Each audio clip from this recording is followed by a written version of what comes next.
Baik, halo, selamat pagi. Pagi, Pak. Oke ya, jadi Bapak coba ulangi. Tadi ada sedikit hal yang harus Bapak kerjakan. Nah, jadi kita bicara tentang konsep pemrograman berorientasi objek.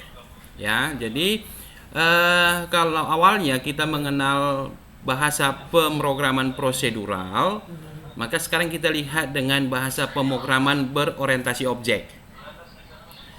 Nah, jadi kalau kita bicara tentang bahasa pemrograman yang prosedural, maka konsep prosedural adalah bagaimana permasalahan dalam bahasa pemrograman itu diselesaikan pada bentuk subprogram.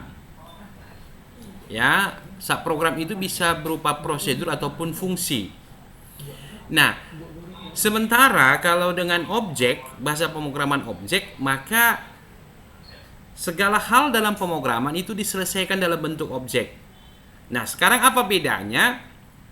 Kalau dia bahasa pemrograman prosedural, maka subprogram itu melekat seutuhnya pada main program. Artinya apa? Bahwa tidak ada subprogram yang bisa berdiri sendiri. Jadi kalau misalnya Anda belajar bahasa pemrograman C misalnya, Anda membuat subprogram di sana. Jadi Anda buat misalnya void metode contoh ya. Itu akan berada di dalam main program. Jadi kalau kita buat misalnya satu project baru, katakanlah misalnya program hitung SKS. Nah, di dalamnya ada subprogram void metode, itu melekat sepenuhnya di dalam project main programnya. Nah, sementara kalau dengan pemrograman berorientasi objek, objek-objek itu bisa berada di luar main program. Artinya apa? Bahwa objek-objek itu sifatnya berdiri sendiri, gitu loh.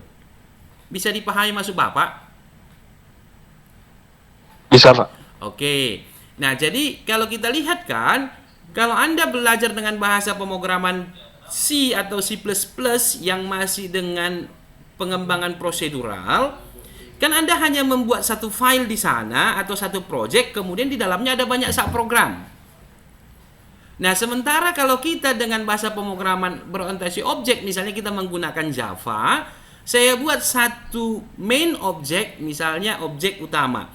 Kemudian saya create lagi objek yang lain, dan itu kan artinya file yang berbeda itu, atau objek yang berbeda. Paham ya? Paham, Pak. Jadi dengan kata lain, kalau kita dengan pemrograman objek, maka dia bisa berdiri sendiri, objeknya bisa berdiri sendiri, gitu maksudnya. Udah? Nah, secara lebih detail, Bapak bisa kasih tunjuk seperti ini.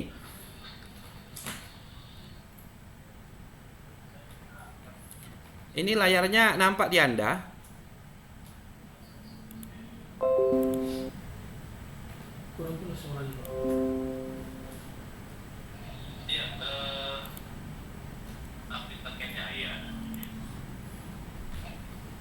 Ini layar saya nampak nggak di Anda ini?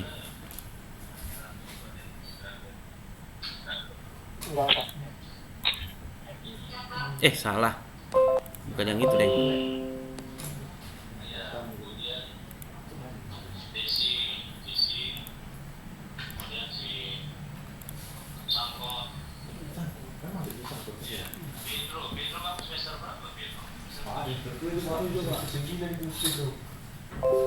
Nah, baik, secara detail kita bisa sebutkan seperti ini. Bahwa bahasa prosedural itu adalah bahasa pemrograman di mana serangkaian tugas diselesaikan dalam bentuk fungsi atau prosedur.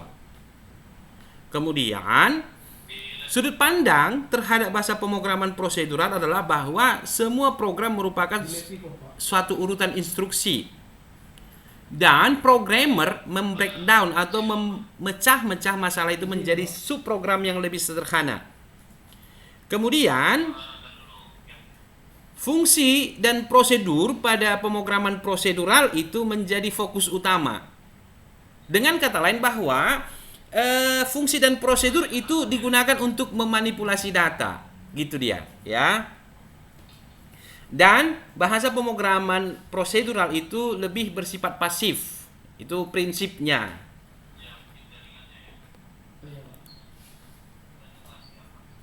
Nah, sementara kalau kita lihat dengan bahasa pemrograman yang berorientasi objek, bahwa fokusnya adalah pada objek,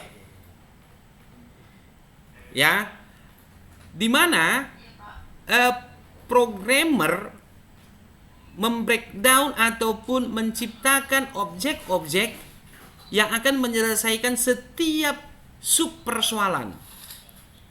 Nah, nanti begitu ada banyak objek, maka objek utama itu sifatnya hanya sebagai linker atau yang memanggil objek-objek yang diciptakan tersebut.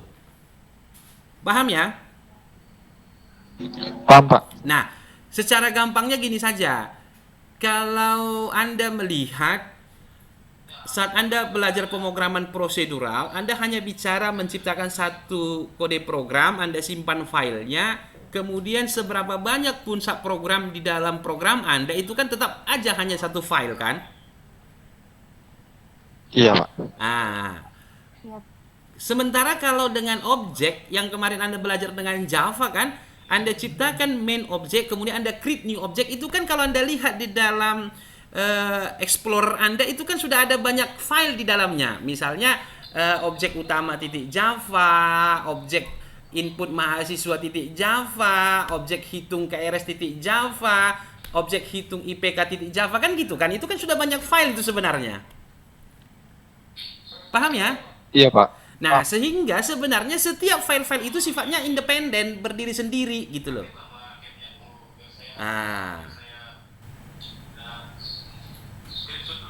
Paham ya? Nah, Paham, Pak. sehingga kalau misalnya nanti kita memiliki program-program yang bisa kita lihat dari luar materi kita, misalnya katakan Anda download dari internet, silakan saja, Anda hanya tinggal ngambil objeknya aja. Begitu Anda ambil objeknya, maka berikutnya Anda hanya ciptakan main objek yang bisa ataupun yang digunakan untuk memanggil objek-objek yang Anda sudah download tadi, gitu. Jelas ya? Jelas, Pak. Oke, baik. Nah, sekarang kita sambung lagi yang berikutnya.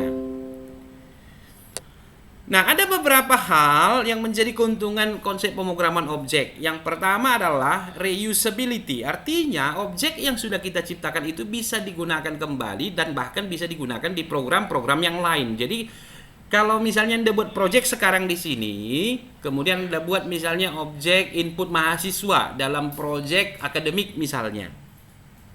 Nah, kemudian di tempat yang berbeda Anda buat project yang lain yang ada kaitannya dengan input mahasiswa, maka Anda tinggal ambil aja objek input mahasiswa itu, masukkan ke project yang lain tadi, gitu loh. Dan itu sifatnya langsung plug play ya, artinya plug play itu ya mungkin ada beberapa masalah maintenance ataupun customize dengan variabelnya, tapi seharusnya objek itu langsung bisa dipanggil gitu. Yang kedua, pembangunan program lebih cepat. Kenapa? Karena kita bisa menciptakan program-program dengan objek-objeknya dulu. Tentu fleksibilitasnya lebih tinggi, kemudian ekstensibilitasnya atau jangkauannya lebih baik, dan tentu akan lebih memudahkan dalam perawatan atau pemeliharaan. Kenapa? Karena begitu saya melakukan maintenance, saya cukup maintenance dengan objek-objek tertentu. Nah, itu beberapa keuntungan object-oriented programming. Baik, sampai di sini kira-kira ada yang mau ditanya?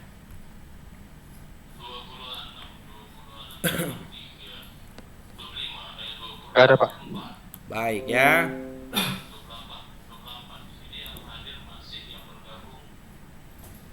Nah, secara lebih detail kita bisa lihat bahwa pada pemrograman berorientasi objek, fungsi dan data bukan lagi menjadi hal yang terpisah, tapi dia sudah menjadi satu bagian, itulah yang disebut dengan objek. Bahwa karakteristik objek itu memiliki atribut, itulah yang disebut dengan data, dan memiliki metode, itu yang disebut dengan fungsi atau prosedur. Sudah? Kemudian sudut pandangnya bahwa program itu dibangun dengan banyak objek, dan semua objek itu akan berkoordinasi atau bekerja sama untuk menyelesaikan satu permasalahan. Nah, gitu dia. Bisa dipahami ya? Sebenarnya pendekatan objek ini adalah pendekatan yang lebih kepada realistisnya atau dunia nyatanya. Jadi pada saat kita melihat sesuatu persoalan, kita bisa memandang persoalan itu dari sisi objeknya. Katakan misalnya di kampus, udah. Masalah apa yang ada di kampus misalnya, katakan tentang pengisian KRS. Maka kita bisa melihat objek-objek yang terlibat dengan pengisian KRS tersebut. Seperti apa? Mahasiswanya, dosen PA-nya, mata kuliahnya, gitu dia. Jadi itu bisa dipandang sebagai objek-objek. Nah, paham ya? Paham, Pak. Oke.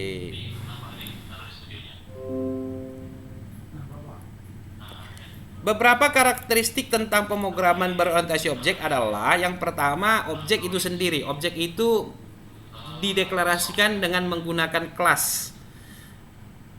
Kemudian yang kedua, bahwa setiap objek memiliki atribut yang merupakan identitas unik dari objek. Kemudian ada metode yang digunakan untuk mengakses atribut ataupun tugas tertentu pada objek. Kemudian ada enkapsulasi, di mana objek itu sifatnya adalah menyembunyikan struktur data dan implementasi dari satu kelas. Kemudian ada inheritance atau pewarisan. Kemudian ada polymorphism. Polymorphism itu adalah objek yang memiliki kemampuan dengan representasi objek yang berbeda. Artinya gini, polymorphism itu bisa saja nanti kita misalnya menciptakan lebih daripada satu objek, tapi dengan nama objek yang sama, tapi setiap objek memiliki karakteristiknya masing-masing. Gitu maksudnya. Paham ya? Baik. Halo. Udah, Pak. Oke, nah sambil saya kuliah, coba dulu Anda tampilkan dulu wajah-wajah Anda semua ini, biar saya lihat dulu situasinya. Anda sedang apa gitu loh. Nah, kenapa nggak ditampilin dari tadi nih wajahnya? Padahal wajahnya sudah bagus-bagus semua, ya kan?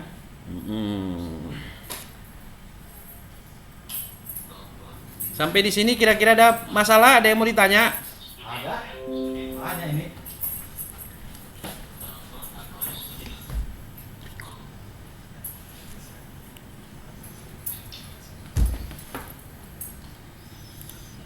Ya, jadi yang berikutnya kita bicara tentang karakteristik objek, bahwa setiap objek memiliki state atau status yang disebut dengan atribut, memiliki tingkah laku yang disebut dengan metode. Sebagai contoh, ada objek sepeda yang di materi kita ada atributnya pedal, roda, jeruji, warna. Kemudian metodenya misalnya kecepatan menaik atau naik kecepatan, kecepatan menurun, pindah gigi dan seterusnya. Itu kira-kira contoh satu objek. Ya.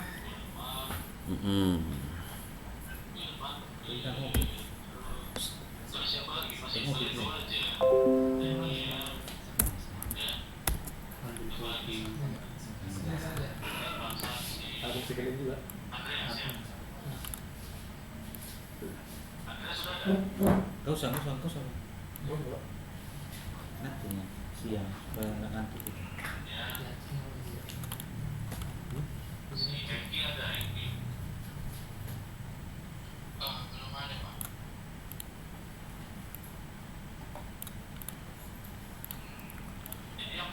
Baik, demikian dulu Bapak Rasa untuk materi kita hari ini. Saya mau lihat dulu Anda. Ada masalah dengan absensi LMS-nya ya? Enggak kan? Semua bisa Enggak, Pak. absensi Udah bisa kan? diakses dong. Ini ada beberapa yang belum. Devrianto belum ini ya. Kemudian Catherine belum. Oke lah kalau gitu. Baik, sampai di sini kira-kira ada yang mau ditanyakan? Enggak ada, Pak. Baik, nanti semua materi kita ini akan Bapak jadikan video di YouTube Bapak, kemudian akan saya share ke Anda. Ya itulah biasa, jangan lupa ya di-subscribe ya.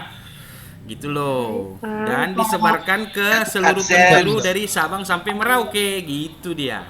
AdSense. Bukan AdSense ini, tapi itulah. Jadi ini kan sekarang konsepnya kan belajarnya dengan daring kan. Jadi kalau dengan daring itu bahwa harus ada rekamannya sebagai bukti perkuliahan, ya udah kita jadi YouTuber aja sekalian.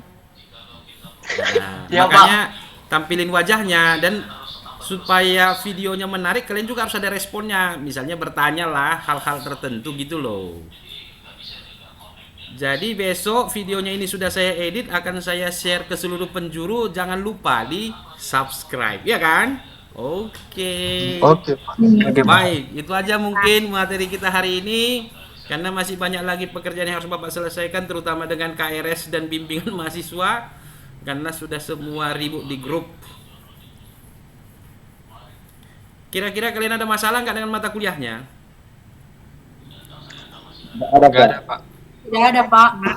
Oke, jadi semua kelas kembali ke habitatnya. Jadi grup A kembali ke grup A, grup B kembali ke grup B, ya. Jadi nggak ada lagi yang pindah habitat. Oke. Terus Oke, Pak. bisa mengambil ke atas, tapi diusahakan jangan mata kuliah yang rumit-rumit dulu, ya. Nah, jangan jadi kacau semua. Terus pilihan itu diambil satu, bukan 3. Ya. Pak. Oke, maksimal 24 SKS walaupun jam pelaksanaan sampai 36 nggak apa-apa.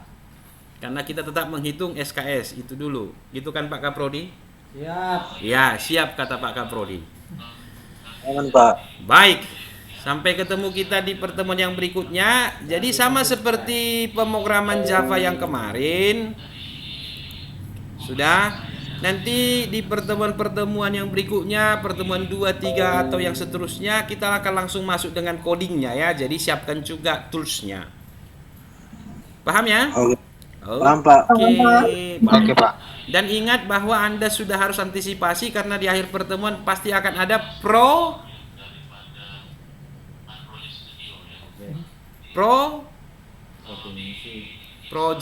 Alah. Paham ya? Halo. Paham.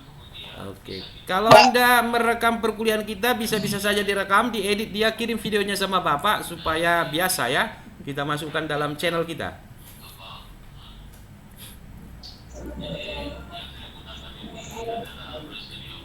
Baik, selamat pagi. Kenapa sudah diam semua? Inilah. Pagi, Pak. Pagi, Pak. Maka kuliahnya saya berhentikan sampai di sini ya. Selamat pagi. Pagi, Pak. Pagi, Pak. Pagi, Pak. Pagi, Pak. Rame terus ya. Ya, Bapak paham itu ya. Ditampilkan dulu wajahnya semua sebelum saya akhiri, biar nampak dulu nanti di channelnya. Alah, masa nggak mau terkenal ah? Oke. Baik, ini masih banyak juga yang nutup, nggak apa-apalah, dia nggak mau wajahnya dipublish. Ya sudah. Oke ya, jadi untuk besok-besok langsung diatur tampilan yang menarik. Karena kita akan launching ke semua negara. Baik, selamat pagi. Pagi, Pak. Pagi, Pak.